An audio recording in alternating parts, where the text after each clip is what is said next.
Šis vēstījums uzrakstīts 16. gada 24. martā un ievietots kapsulā, ko šodien iemūrēja Kapličs pamatos Mierielā 4, Rūjienā pie Bārtuļa kapsētas. Tā ir kapsēta iepretim Svētā Bērtuļa evaņģēlistu luteriskās draudzes baznīcai un ir viena no 3 Rūjienas kapsētām.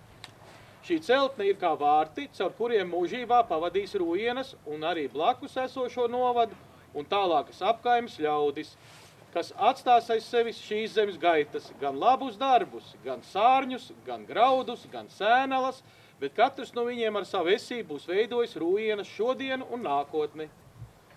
Liecībai par šo dienu vēstījumam pievienojam arī Rūjienas novada laikraksts Rūjienas vēstnesis 24. marta izdevumu. Un šodien spīd saule un gaisa temperatūra naktī bija -7, bet dienā ir +3.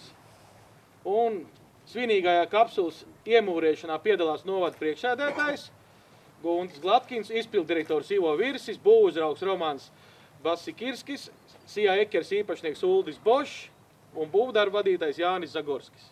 Tā kā ar... Aiziet. Jā. Opa. Opa. Baigi.